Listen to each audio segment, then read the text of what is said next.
Andreas Zakis, simplemente al hablar entre nosotros y tal, después de una intervención, me decía, ¿y tú dónde te echas, dónde apoyas todos los órganos que trasplantas? Digo, yo prefiero colocarlo sobre el propio enfermo, bien protegidos, porque me da una dimensión mejor. ¿No? Me dijo, qué interesante, porque yo me los coloco sobre mi abdomen y los sujeto con el abdomen, porque eso tiene también su Increíble. peso. Es decir, que son pequeños datos que cualquiera dice, anda, pero eso es importante.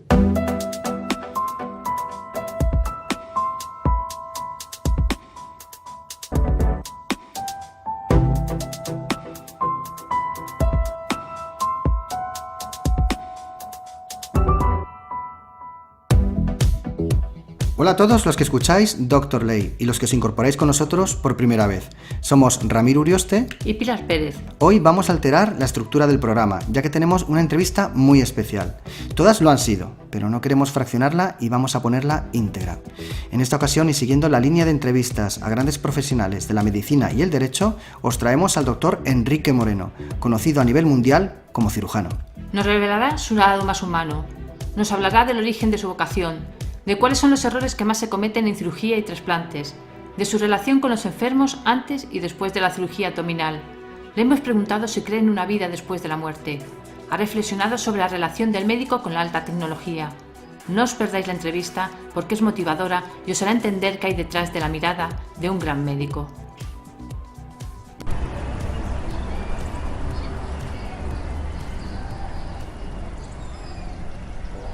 El doctor Moreno me recibe en su consulta de la calle Velázquez. Allí aprovechamos justo un descanso a la hora de comer. Las paredes se encuentran bajo una luz tenue y reflejan una vida intensa llena de reconocimientos y experiencia. Las fotografías con personajes ilustres, es bastante curioso, ceden protagonismo siempre al reconocimiento de pacientes anónimos. Tenemos justo una hora antes de que empiece a pasar consulta. Bueno, en primer lugar agradecerle al doctor Moreno que nos permita mantener esta entrevista, porque sé que además está con muchísimo trabajo siempre. Lo hago encantado, o sea, que sabe que lo hago encantado. No sé, muchísimas gracias. Bueno, es decir todos los títulos que tiene va a ser prácticamente imposible, pero sí por lo menos mencionar que usted es doctor honoris causa por más de 20 universidades en todo el mundo, catedrático vitalicio. Además, recibió el Premio Príncipe de Asturias de Investigación Científica y Técnica en 1999 y además podemos decir realmente que este posiblemente es uno de los mejores cirujanos que existen actualmente. ¿Por qué realmente decidió al final ejercer la medicina? ¿Qué personas le han inspirado para poder ser finalmente médico? No, yo creo que muchas, pero el principal actor pues ha sido mi padre. Uh-huh. O sea, especialmente cuando me di cuenta que yo podía ayudarle, mi padre era médico odontólogo, uh-huh, que podía ayudarle en su trabajo. Mi padre supo aumentar mi autoestima, en eso era un verdadero experto. Supo enseñarme a tratar con esmerada educación a los enfermos, a quererlos, a manejar con esmero pues mis manos y llegar como él a saber acariciar la piel de los enfermos, a darles confianza con su expresión, su capacidad profesional. Y doctor, le quería preguntar, si pudiese visualizar ese momento en el que se sintió realmente que era médico, lo digo porque los abogados lo sabemos cuando nos ponemos la toga, que lo pasamos fatal y es nuestro primer día de juicio y ahí realmente ya sabes que eres abogado y que estás ejerciendo como tal. Si pudiese visualizar ese momento en el que se sintió realmente que era médico. Pues sí, claro. Lo que pasa es que hay una parte en la que uno no es médico todavía y se siente médico porque empieza a actuar en las prácticas en el Hospital Clínico de San Carlos, entonces era el Hospital Clínico en la cátedra de Patología General del profesor Bermejillo, cuando ya el primer enfermo nos llama doctor, porque nos ve muy jóvenes, pero nos ve actuar con celeridad, actuar con suavidad y actuar con experticidad. Yo creo que es el momento más importante, esa es de alguna forma la reválida. La reválida nos la da el enfermo. Y luego también le quería preguntar porque realmente, lo digo por aquellos que nos escuchan y que desconocen a lo mejor el altísimo nivel de trabajo que lleva todos los días, para llegar hasta donde está ahora mismo, ¿usted ha seguido algún tipo de método para continuar con esta progresión? Pues no, la verdad es que no. Yo creo que la medicina en general es una especie de túnel en el que nos introducimos cada vez está más iluminado, cada vez tiene también más dédalos o más zonas por las cuales podemos ir por un lado y por otro, y nos demuestra la enorme riqueza de la medicina, de la cirugía. En el caso mío, de la cirugía, porque yo quise ser cirujano. Pero la verdad es que yo creo que, no humildemente, pero que el cirujano lo que hace, el médico en general, pero el cirujano muy especialmente, es colaborar en el progreso de la cirugía. Y yo creo que es muy importante que el cirujano busque nuevas formas de progreso y sobre todo de tratamiento. Yo creo, muchas veces lo he dicho, que esencialmente el cirujano es un servidor y es servidor del enfermo. No es una persona que le quiere, deja de quererle, experto, no, es un servidor del enfermo. Y también añado el abre puertas. Pues claro, hemos abierto puertas en enfermedades que antes no tenían tratamiento, como por ejemplo los trasplantes de órganos, pero también en el cáncer. Antes había muchos enfermos de los que ahora operamos que antes eran absolutamente inabordables porque les faltaba técnica a los cirujanos y también les faltaba el entrenamiento que estamos teniendo ahora. Doctor, permítame que le interrumpa un momento. Claro. Usted además ha sido precursor de dos técnicas, una es el split y otra el trasplante multivisceral, en este caso, uno de los precursores, por decirlo de alguna manera. Bueno, podemos decir que sí, especialmente en nuestro país. Sí es verdad que en Europa realizamos el primer split en adultos, que es la utilización de un órgano, como acaba de decir muy bien. Splitar es dividir entre dos adultos, que es un procedimiento difícil, además entre dos adultos que llegaron con fallo hepático fulminante los dos. Por tanto, son dos intervenciones que hay que hacer una a continuación de la otra o al mismo tiempo, gracias a que uno tiene, como he tenido y tengo, extraordinarios colaboradores. Entonces, doctor, en este caso, al dividir el hígado de alguna manera, conseguimos que haya dos receptores. Bueno, conseguimos que los dos receptores que están en fallo hepático fulminante, por lo tanto, que deben operarse inmediatamente porque si no van a entrar en muerte cerebral, deben operarse y además muy rápidamente, eligiendo siempre el que está peor, en primer lugar, e inmediatamente el siguiente. ¿Por qué? Porque si no, el cerebro muere. Y bueno, split en adultos, en aquel entonces, en aquel año, no se había realizado todavía en Europa. Sí, algo que es más fácil, que es utilizar un hígado en el cual de los 8 segmentos que tiene, pues se extraen 2 para trasplantar a un niño pequeño y el resto para trasplantar a un adulto. Eso es distinto. Y enfermos que no estén en fallo hepático fulminante. Y para aquellos que nos escuchen que no son médicos, por ejemplo, ¿en qué consiste el trasplante multivisceral? Porque usted también ha sido uno de los precursores. Sí, siempre decimos que el trasplante multivisceral es un procedimiento muy, muy difícil, pero realmente no lo es tanto. Aquí se invierten los tiempos, en el sentido de que la extirpación del hígado para reponerlo con un hígado, con un injerto, con un hígado por tanto nuevo, es más fácil la extirpación del hígado. En el clúster, en el trasplante en racimo, es mucho más difícil la extirpación de todos los órganos que quedan, porque claro, son enfermos que han recibido múltiples intervenciones y al recibir tantas intervenciones tienen una gran cantidad de adherencias, hay que hacer una interpretación muy sobre la marcha de los órganos que hay que extirpar. Y en este caso, claro, en un clúster hay que extirpar un hígado que ya no funciona, con su vía biliar, con su páncreas, el bazo hay que extirparlo también por problemas de táctica de volumen, el estómago también, una parte del esófago y desde luego todo el intestino que ya no existe. Y entonces hay que introducir en la cavidad abdominal todos esos órganos, es decir, una parte del esófago, todo el estómago, el duodeno, el páncreas, el hígado, las vías biliares, el bazo, el intestino delgado y el intestino grueso. Todos esos órganos a un mismo receptor. En este a caso. un mismo receptor. Pero la verdad es que la implantación, el implante de todos esos órganos, hombre, es difícil. Pero solamente todos esos órganos tienen una entrada.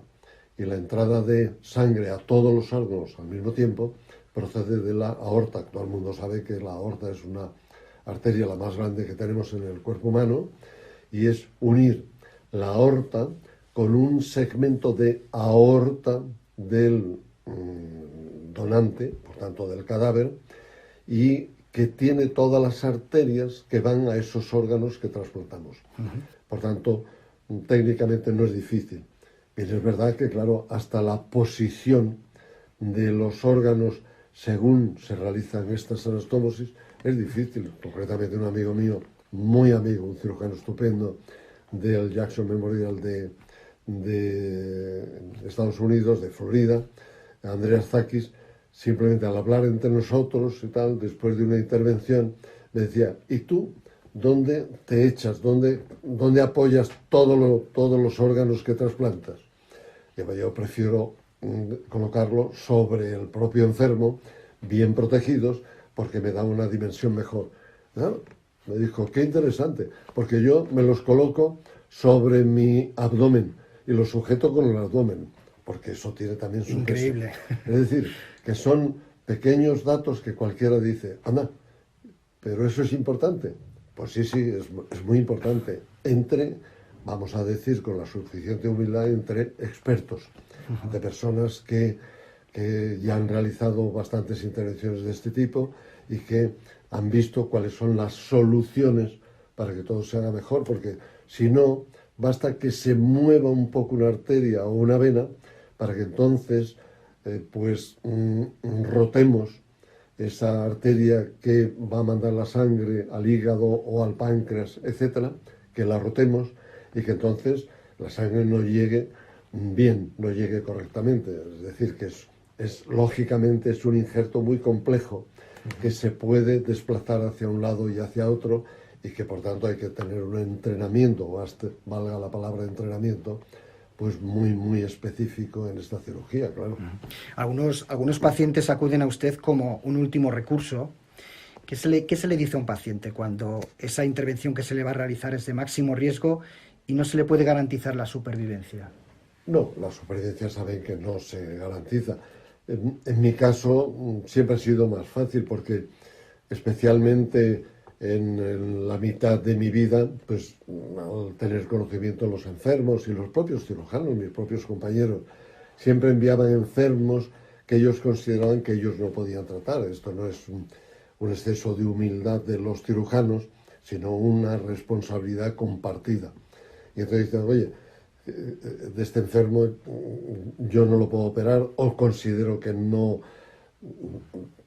llego técnicamente o simplemente que no tengo los medios suficientes en mi hospital para tratarlo. Le podrías tratar tú.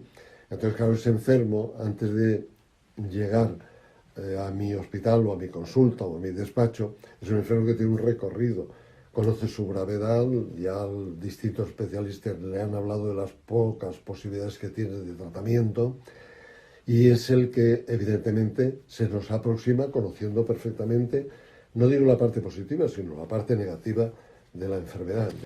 Yo, doctor, se lo comento además porque he tenido la ocasión de conocer a un médico, además a nivel personal me lo decía de forma pues bastante emocionada, le habían dado apenas unos meses de vida por un problema abdominal bastante grave y se puso en sus manos de alguna manera y usted, por lo que me dijo, le dijo arregle todas sus cosas con su familia a nivel también profesional, laboral y vamos a intentarlo, ¿no? Y creo que, por lo que él me dijo, poco menos que le vació completamente, no sé si le haría esta técnica, la del trasplante multivisceral. A día de hoy es una persona muy delgada, ha quedado muy delgado este hombre, pero está vivo y me lo dijo. Yo a este doctor le debo, pues no sé si lleva ya 20 años que puedo disfrutar de ver crecer a mi familia y eso no tiene precio, ¿no? Bueno, es verdad. Para nosotros, la mayor compensación es que la persona, que el enfermo esté bien. Eso se da muchas veces. También me parece increíble que se dé muchas veces, la verdad. Sí, bueno, depende del número de enfermos que opere unos y otros, pero se da muchas veces el hecho de que muchas personas dicen que el cáncer de páncreas no se cura con cirugía. Es un absurdo terrible. ¿Por qué? Porque tenemos muchos enfermos curados, pero no curados porque haya pasado 2 años o 3 años, sino porque han pasado pues 20 años, 20 y tantos años. Es decir, que no es solamente que el cáncer se cure, ya, pero como no sabemos por qué se produce ni por qué se puede diseminar, Lo más importante es seguir a los enfermos. No decir, bueno, este es el tramo del tratamiento que yo le he dado, váyase usted, como tristemente sucede en la sanidad pública, váyase usted a sus revisiones a su centro de salud y adiós muy buenas. Y a los 5 años le dicen, está usted curada, no tiene que volver. No, no, no. El tratamiento del cáncer nos obliga a mantener contacto con el enfermo siempre, porque la evolución de unos enfermos y otros es absolutamente distinta. Y frecuentemente se hacen diagnósticos de enfermedades asociadas o de otros cánceres de otras localizaciones del mismo enfermo, que nos permite, si estamos atentos, que este enfermo llegue a los 90 años y viva pues más que otros familiares de la misma familia, otros miembros de la misma familia. Y doctor, evidentemente, desgraciadamente no siempre se puede sacar adelante a los pacientes, desgraciadamente la enfermedad es así, pero ¿cuál ha sido la última o de las últimas cirugías más complejas que ha realizado de forma breve? ¿Es una cirugía que haya realizado compleja? Es que es tan mal decirlo porque parece una falta de unidad. Es que a mí los enfermos me consultan pues por enfermedades graves. Por tanto, a mí me llegan, desgraciadamente para ellos o para mí, pues los enfermos a lo mejor que han sido ya intervenidos de cáncer 1 o 2 veces. Enfermos que han sido intervenidos de cáncer y que tienen fístulas múltiples en el abdomen. Enfermos con infecciones abdominales muy graves. Ya querría yo que me vinieran pues con una hernia no operada ni tocada por nadie, pero esto no se me da. Muy bien. Perfecto. Y bueno, uno de los objetivos del programa, quizás lo que hizo que naciese este proyecto de Dr. Ley, fue el intentar localizar los errores que se cometen en la medicina y que expertos como ustedes nos puedan decir cómo poder evitarlos. Entonces, dentro de la cirugía digestiva y del trasplante de órganos, ¿dónde se suelen cometer más errores y qué podemos hacer para evitarlos? Claro, esto ya es una pregunta que no es capciosa ni mucho menos, pero es muy compleja. Por eso yo diría, a esta pregunta es muy difícil contestar. Pero la parte fundamental de mejorar nuestros procedimientos, por tanto, esto es una llamada a los médicos que tengan complicaciones, es trabajar muchas horas y con extraordinario cuidado en el laboratorio, pero no al principio, no, también a lo largo de toda nuestra vida profesional. Sin embargo, la mayor consideración para mí, para los demás, es trabajar con anatómicos destacados, que he sido profesor de anatomía, en las áreas de anatomía, es decir, en procedimientos aprobados en el cadáver. Es necesario recordar que la intervención se mejora, se modifica o se redefine con la investigación. Un cirujano, precisamente el cirujano, por su responsabilidad, tiene que investigar. Y se debe, yo puntualizaría, que el cirujano tiene una gran vertiente en la investigación, pero también en el arte. Creo que es importante que el cirujano dibuje bien, movilice bien sus manos, sus dedos, su pulso, para expresar lo que supone una intervención quirúrgica. Sin embargo, usted hace una pregunta muy concreta. Entonces, yo diría que los errores en trasplante de órganos, que es donde todo el mundo piensa enseguida, son muy poco frecuentes porque el entrenamiento del cirujano es muy complejo y exigente en estos grupos, por lo que el nivel técnico es excelente. Las lesiones iatrógenas más frecuentes se producen en la utilización, en mi criterio, que puede ser discutible, de la vía laparoscópica, que tanto se ha difundido, en las enfermedades de la vía biliar, diverticulitis aguda, tumores malignos del colon, colitis ulcerosa, y en enfermedades pancreáticas. Y doctor Moreno, ¿quiénes están más preparados? ¿Los actuales médicos, los residentes que entran en los hospitales a 2019 o los médicos de hace un par de décadas, por ejemplo? En Estados Unidos yo viví la época en la que el residente trabajaba 112 horas a la semana. 112 horas. 112. Y entonces no sabía si duerme o no duerme, etc. Y luego aquello se cambió y en la actualidad solamente se acepta 98 horas a la semana.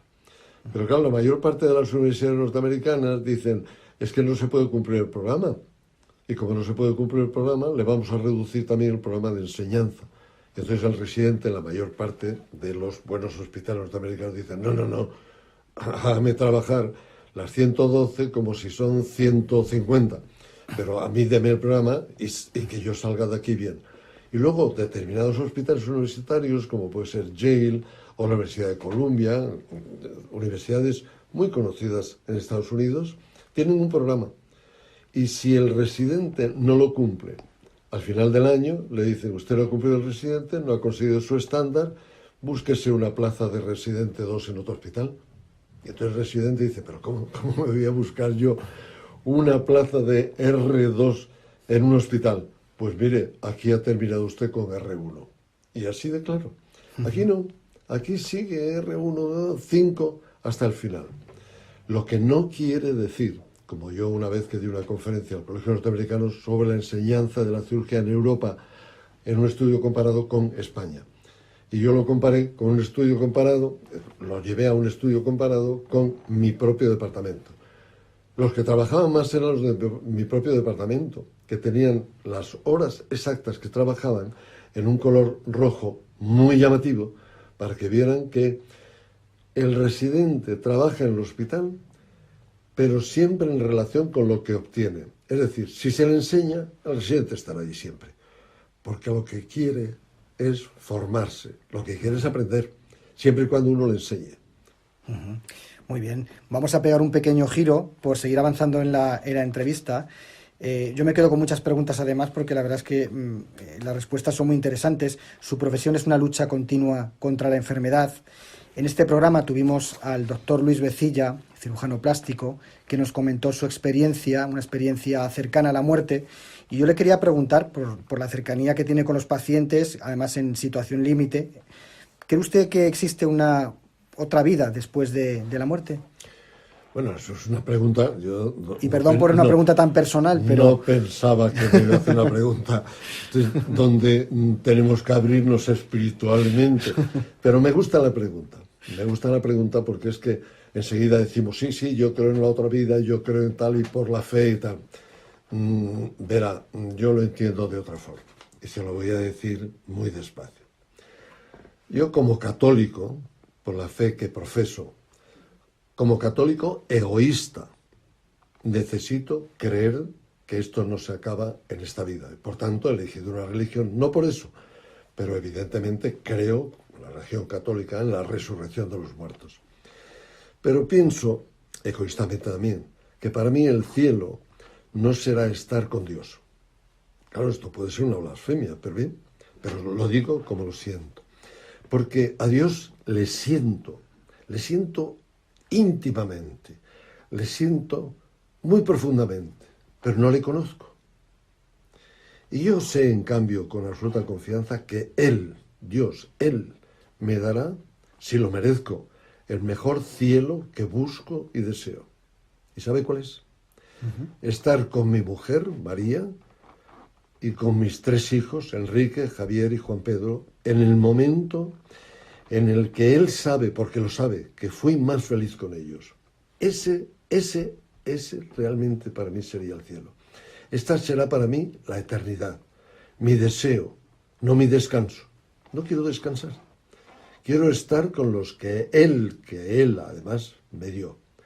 No con músicas celestiales, no con la religión establecida. Verá, me atrevería a decir que no con las maravillosas catedrales, que son museos de religión y de historia. Yo me conformo con lo que aparentemente es menos. Me conformo con que tras mi muerte, que evidentemente vendrá, Él, Dios, no mi Dios, Dios, el Dios de los católicos, me deje esperarles. ¿A quién? A María, a Enrique, a Javier, a Juan Pedro, entre las nubes. No porque sea más poético, solo a la espera de ellos, para llenarme de ellos. Para mí no habrá cielo, no habrá esperanza, no habrá infinita felicidad si Él, Dios, nos separa. Pues me gusta mucho su cielo, doctor Moreno. La verdad es que es para emocionarse y lo entiendo perfectamente. Yo casi mirando hacia el futuro un poco, porque usted está dando la vida a muchísima gente, le voy a preguntar algo que no sé si va a tener una respuesta, pero ¿Cree que llegaremos algún día a vencer o controlar el cáncer en todas sus manifestaciones? Sé que el cáncer es muy amplio, pero me gustaría hablar de él de forma global. ¿Tenemos una esperanza para vencer al cáncer? Bueno, la verdad es que es una pregunta tan difícil como la anterior porque no conocemos el origen del cáncer. Estamos hablando mucho de cáncer y no conocemos el origen, y esto ya es retrotraernos, que es también actualidad, a Severo Ochoa y a sus conceptos.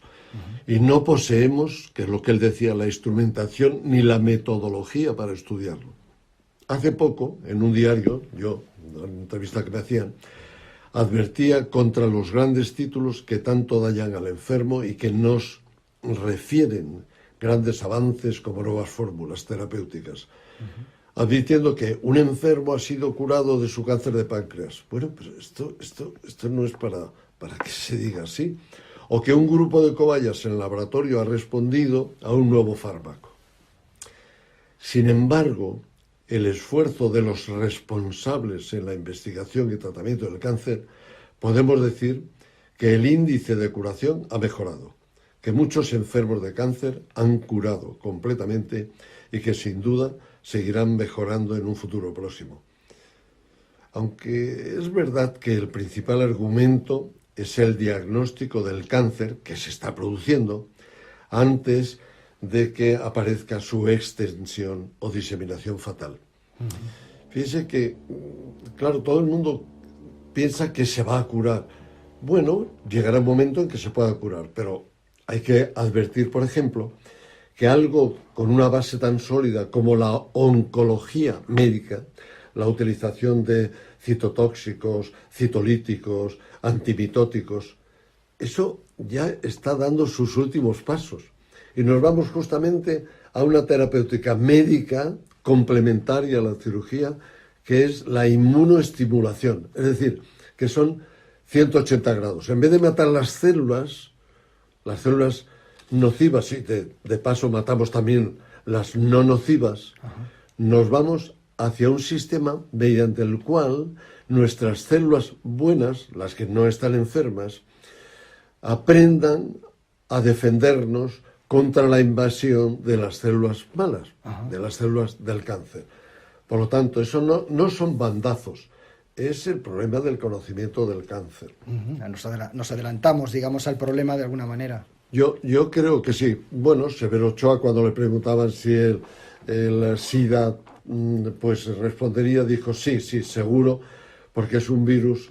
Él dijo además en una entrevista telefónica maravillosa, pues dijo, porque además es un virus fácil de detectar. Pero en cambio en el cáncer es distinto. No estamos intentando, aunque también, pero no conseguimos saber sobre su origen, qué es lo que produce realmente el cáncer. Y hablamos de la angiogénesis y hablamos de muchísimas cosas, pero realmente no es tan fácil. En cambio, estamos haciendo esfuerzos, cuando esto no sale por un lado, pues estamos haciendo esfuerzos, como es verdad, en la terapéutica.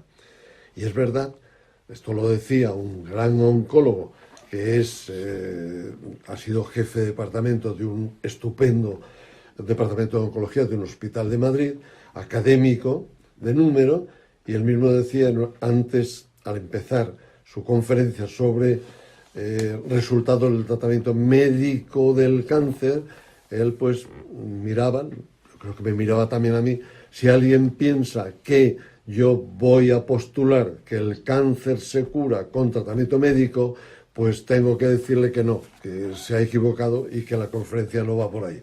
Porque el único tratamiento que cura el cáncer, él dijo, lógicamente, como persona muy inteligente, no todos, pero un número significativo, es la cirugía. Y es así. Solamente es que la cirugía también se ejerce en momentos en el que el cáncer ya se ha diseminado. Diseminado, claro. Muy bien, bueno, yo veo un portal de esperanza con todo lo que está diciendo y la gente que lo escuche lo va a agradecer, sabiendo que detrás de este problema pues hay mucha gente trabajando para vencer esta situación. En su profesión, con los años de experiencia que tiene, ¿podría contarnos alguna anécdota que recuerde relacionada con la medicina, con el ejercicio o con la relación con los compañeros? ¿Algo que nos pueda comentar?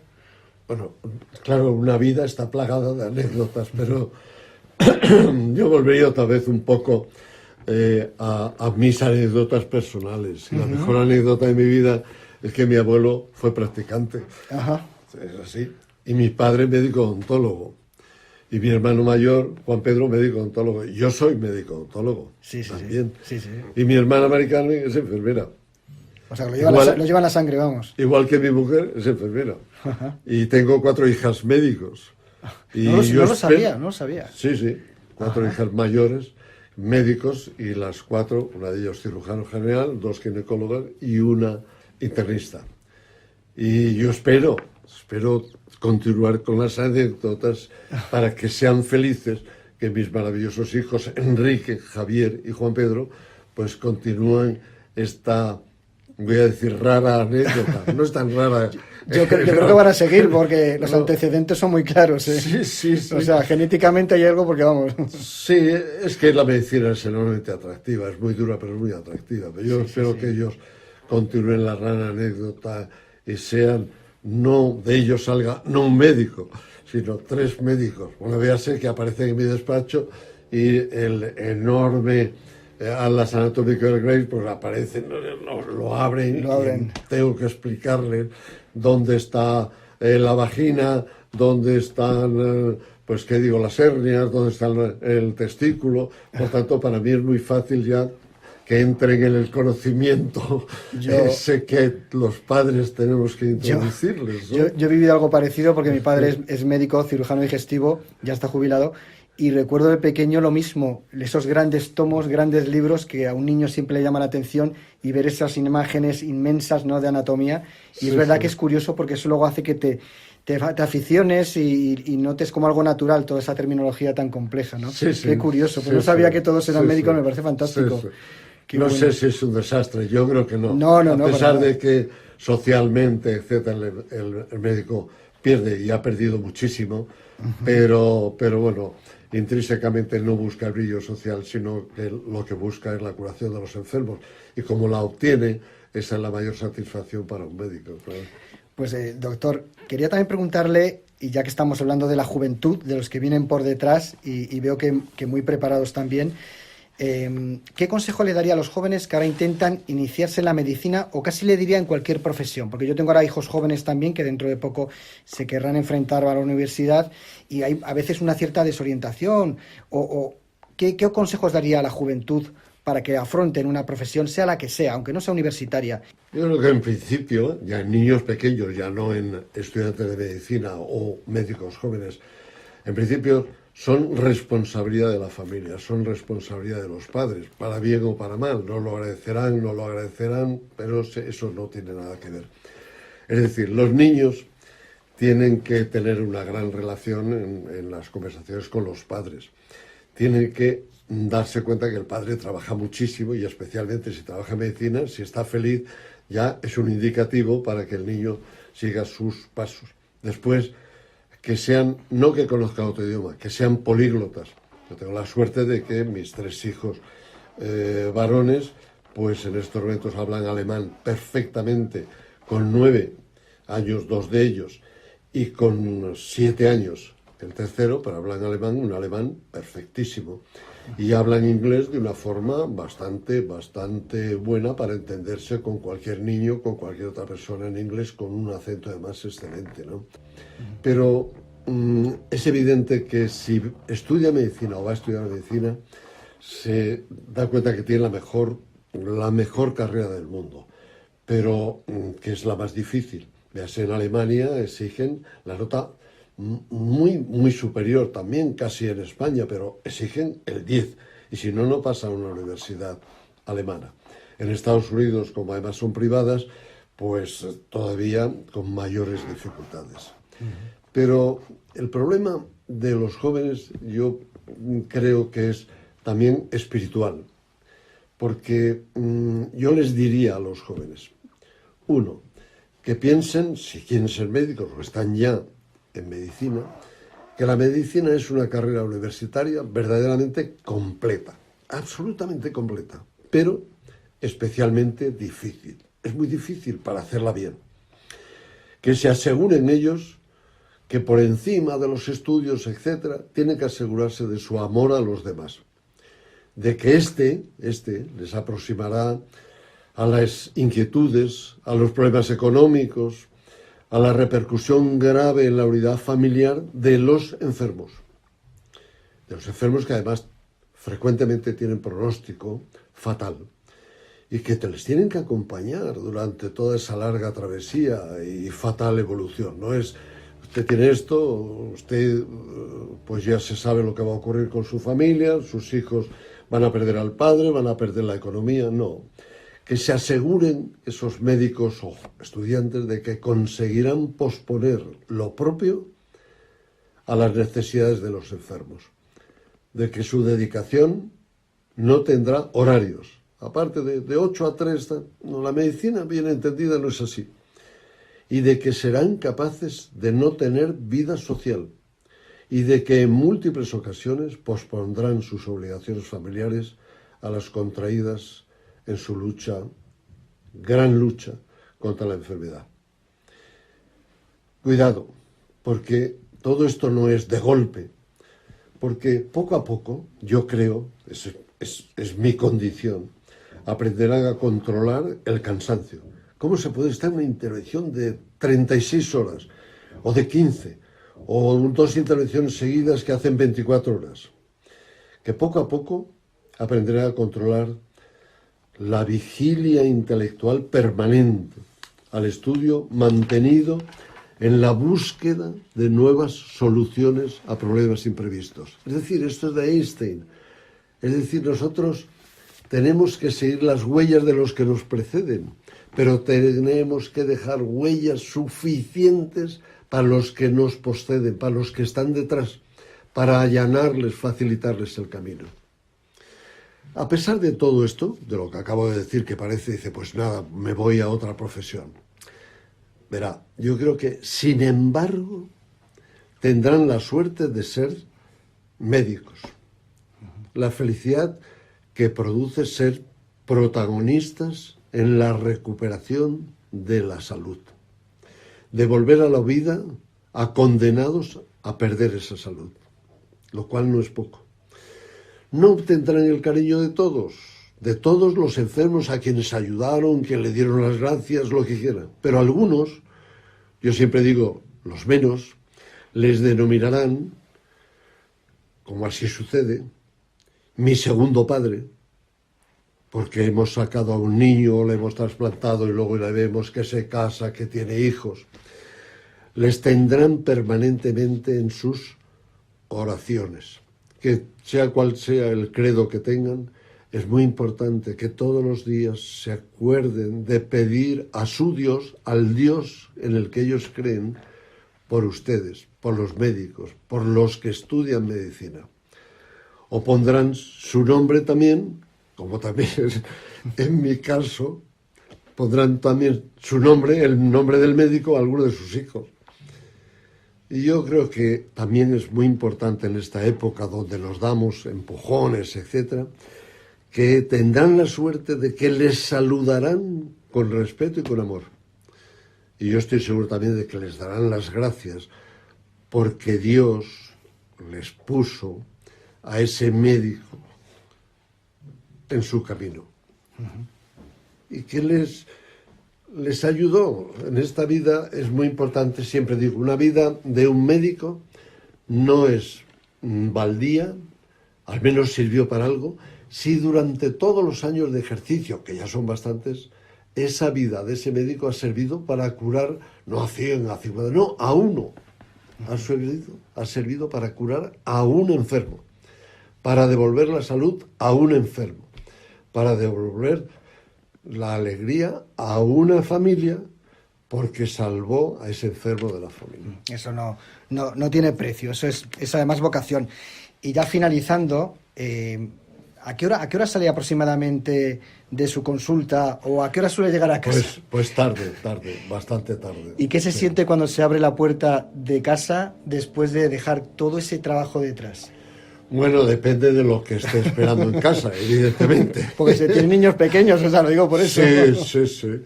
Siempre es verdad, los niños, yo siempre, si están dormidos, les doy 3 besos y al mismo tiempo, después de darle los 3 besos, le digo, te quiero. Y al decir te quiero, siempre le digo, eres el niño más guapo del mundo. Y generalmente, no siempre, porque claro, depende de la hora, pero a veces no se dan cuenta, no lo recuerda por la mañana, me abrazan, me dan un beso y sigue durmiendo. Eso no tiene precio. Doctor, Sí, es verdad. Sí. Doctor, ha sido un placer haber tenido esta entrevista. Yo más que entrevista, ha sido una conversación. Y le quiero agradecer. No, de verdad, le quiero agradecer toda la información que nos ha dado, pero sobre todo que nos haya enseñado su lado humano, que es muy grande. Y espero que podamos contar con usted muchísimo tiempo y yo con su amistad.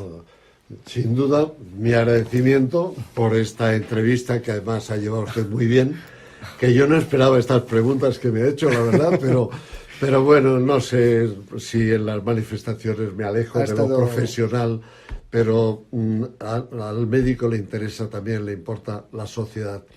Y el médico, cuidado con los problemas que suscita ya todos los avances, el médico no está en el móvil, yo no creo en ello. Es fácil, el médico no está en el Facebook, el médico no está en... Verá, es que tengo un ronchón que me ha salido y enseñarlo. No es inútil, ese sistema no es inútil, pero eso no es el médico. Cuando a mí me pasan informes, etcétera, siempre digo, no, que venga. Pero quiero ver a la persona. En esta vida hacemos tantas cosas, hacemos tantos viajes inútiles. ¿Por qué el médico no puede recibirle en el despacho, mirarle a los ojos, o ver a la señora delante de su marido en la mesa de exploración y cogerle la mano con cariño y mirarla a los ojos? Y eso no es un arrobamiento, es que la está mirando a los ojos con cariño, pero está viendo si tiene ictericia o no. Es que le está diciendo que hable, no hable usted, sino la está llevando en una conversación. Y con esa conversación la está explorando los pares motores craneales. Es que al cogerle la mano se da cuenta si tiene fuerza o no. Y la ve las uñas y se da cuenta si el lecho subungueal es rosáceo o es pálido, si está anémica o no está anémica. Y al acariciarle el abdomen, no con la maniobra de Hegar, la maniobra de la que hemos aprendido tantas veces en medicina, no. Al acariciar, ya con los años se sabe, al acariciar ese abdomen se ve si tiene ascitis o no, si tiene una masa tumoral o no. Es que eso no lo puede dar el móvil, es que es distinto. Totalmente de acuerdo, doctor.